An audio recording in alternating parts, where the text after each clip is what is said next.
All right, well, hey everyone, thanks so much for tuning in to this little video. Super excited for this is yours. This is your feedback. This is something that you guys told me that you'd be interested in. So this will be a little bit of a picture-in-picture kind of thing. This is the first time I've personally done this both for this channel and period. So we're gonna see how this works. If you have any feedback, this is the video to share it on. So a few things that I want you to do. I want you to, first of all, subscribe to what we have going on here. Second of all, I want you to like this video. Third, if you have feedback, comment. That's the only way that I'm going to be able to do better the next time. This is the first in a couple series of videos as we walk through how I record these bass covers that you guys have been loving and eating up, which I thank you so much for participating and doing stuff with me like that. So I'm gonna be focusing majority of my attention down on the screen, and you're gonna see the majority of the screen from here on out. So we're gonna talk about two different things today. We're gonna talk about my Logic Pro template and project setup, as well as my PodGo setup. Before we move forward, Logic Pro is an Apple product. It is available through the Mac App Store. The PodGo is a Line 6 product, which we will talk a little bit more about why PodGo over some other Line 6 products in just a few moments. So let's turn our attention to what we have going on here in the screen. So this is what I like to call my this is my project template, my base PodGo. If you go into my templates, I have a new from template, don't close. I have a PodGo bass tracking template. Makes my life easier. I'm able to just kind of reset and do as I need to from a pretty set starting point. I have 3 tracks that I keep all the time. I have my reference track. That's where my my cover track goes. Every piece of video that I put out when it comes to a cover has the original song at -12 dB. You'll see in the New Light project what I'm talking about.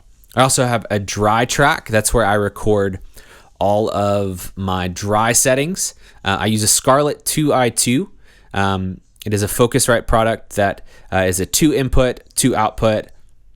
I love it. I can't say anything bad about it. Really great little guy for if you are doing home recording or if you just need some very simple stereo in, stereo out maneuverability and control, especially if you only are sending, like, say, a reference click channel with cues and mono output for like if you're doing a live tracks rig and you have a small amount that you can send, or the board that you're working with doesn't have all that much space. Super great. So I record all of my bass dry tracks into that bass dry using the 2i2, and then once I have that recorded, I'll edit. I'll show you how to edit in the next video, how I edit. And then once I have everything properly tuned and aligned, I send it through this reamp channel. The rest of the video is going to be focusing on what is processed through this reamp. But the reamp channel, through some certain settings on the PodGo, I'm able to send all of this signal that goes into the bass dry. I'm able to send that through the Line 6 PodGo, which comes out and records all of the processed effects with like an amp and some other effects on there. So that's how my template looks. We're going to close that out, and then we are going to also, let me open the New Light project. So this is, we're going to be focusing on John Mayer's New Light, one of my favorite John Mayer songs. It's kind of, I believe it's kind of a turning point in some of his musicality. Super fun bass line that Pino Palladino lays down. So using this to kind of show some editing syncopation and kind of keep it nice and tight that's why I wanted to use this song for the video. So as you can see in my reference track, I have it at -12, have it aligned properly so that as you can see, it's not starting on beat 1, but since that first snare hit is on beat 4 of the first measure, have it aligned so that as we kick into the first full measure, that's what I'm working with. So I record bass dry into this. I've done this, most of it already, so that we can kind of make this video as short and concise as possible. I've recorded my bass track in there all the way through. No really processing or editing or automation on it. I'll show you in the next video, like I said, how I align everything. But once I have everything properly edited, we go into the reamp. Now we're going to look at the PodGo edit platform. So I personally really like to control the PodGo from the software. So what a PodGo is it's reminiscent of the old pod models from Line 6. They were kind of crappy. They were not fun to use, but they had a lot of different effects on it. Even in the startup screen, you see, if you're a guitar player and you're familiar with the pod, has the bean on it. It's a kind of cool reminiscent thing. Even down here in the dock, the icon, let me see if I can pull it up. As you can see, it has this bean look. That's what the original pods looked like. So really like it. It is of the, I mean, technically it's from the same line as the Helix series, but it has less processing power than an HX Stomp. But as you can see, let's get this back into, there we go. As you can see from this setup right here, it has more foot switches. It does have has 6 assignable foot switches and a mode and a tap tempo, as you can see in this area right here. So it does a little bit more than just your like HX Stomp. Does have less processing power, so you can't do like stereo amps. You do only have 4 assignable, programmable, customizable effects blocks. Honestly, it's a really good piece of machinery for someone who's not trying to go super crazy, who may want to play around with the same like 4 or 5 effects here and there. But it's a really great modeling system, great price point. Big reason why I chose the PodGo over the HX Stomp is the expression pedal that is on board. So let's kind of walk through what I have going on here. I'm going to collapse my foot switch assignment. When I do all my recording stuff, I do have it set to the USB 3.4. When we get to the editing video, I'll show you how to set up, how I set up that reamp system with the 3.4 input. No gate, obviously, but here's nothing. So I could use the volume pedal to do stuff. I don't really do it because bass doesn't need super swelly things. There is a wah that is pretty standard, and by pretty standard, I mean you can't change it unless you just want to change the wah setting.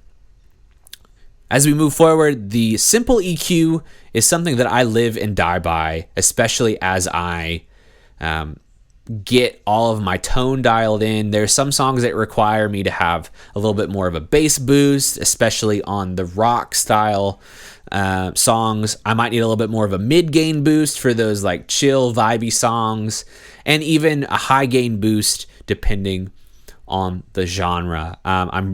We'll play around with some of these effects and sounds in the reamping video, the next one. But this is how I kind of tune my dry channel. I tend not to do anything to the dry channel except for maybe like a bass compressor boost as I put it in to the PodGo, but generally nothing else. Next effect that I have the Sans Amp model DI. It does have that drive channel on there as well as some EQ. But for the most part, just like you would use a Sans Amp, it's kind of my bread and butter. I do have the drive assigned for a little bit of a boost if I need like a stage 1 drive to kind of break it up a little bit more. And I do also have the treble assigned to foot switch 4 in case I need a little bit more of like a cut through the mix style tone. Everything else, I did kind of boost my presence and my blend a little bit to give a little bit more liveliness to the mix, but everything else is pretty stock.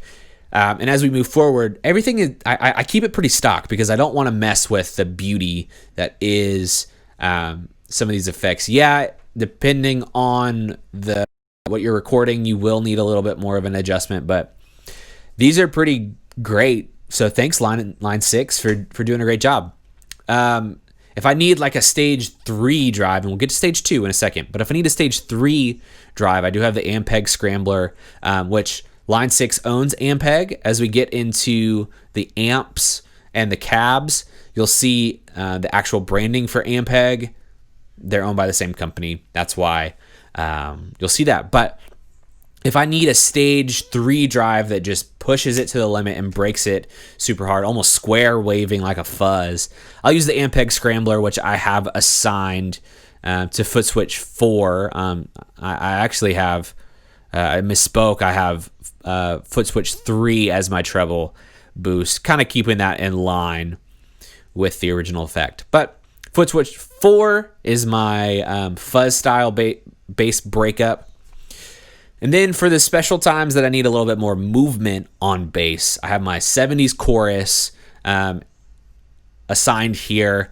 I do have it note synced to the global tempo. I do have global tempo settings on here, mainly because if I'm playing bass, I don't really need to have multiple tempo things because I'm not doing delay. I'm not really, I'm trying to sit where the bass needs to sit, kind of chilling in the mix. But I don't think I actually even adjusted any of these settings.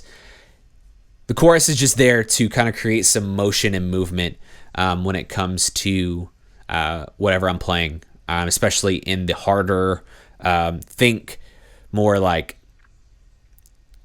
high tempo, especially in like the worship music that I play when I'm not doing covers. That's how I use it. But this is where we move into kind of the more tone shaping foundation, if you will, of what I have going on in this preset.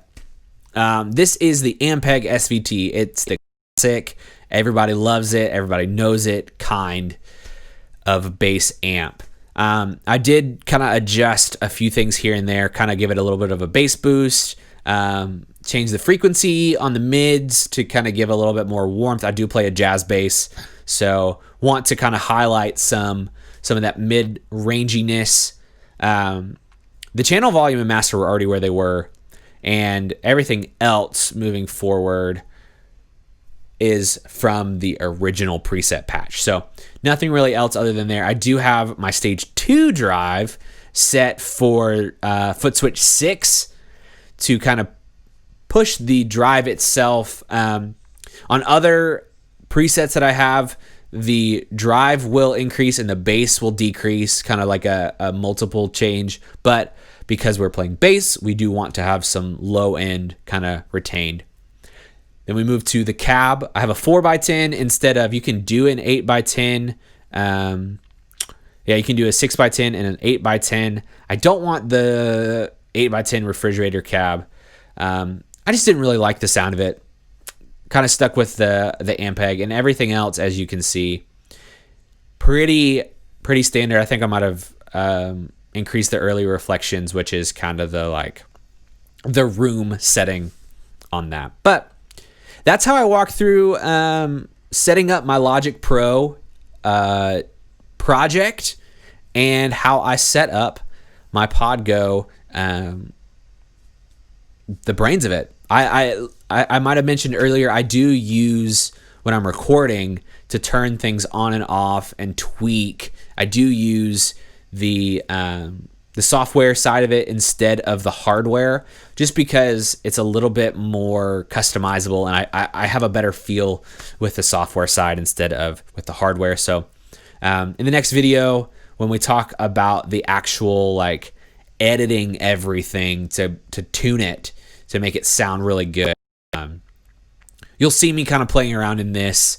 I'll even set up my my phone camera to show you what I'm doing on the actual hardware instead of this kind of view. So I hope you enjoyed that. Next couple of days we'll be posting the next part of this, which is going to be the actual editing and the producing side of the new light video. So thanks for tuning in. Hope you enjoyed it. Thanks for sticking with me for about 17 minutes. And as always, make sure you like and subscribe and share these videos and let me know what do you think. So y'all have a great night, great day whenever you're watching this, and we'll see you for the next video.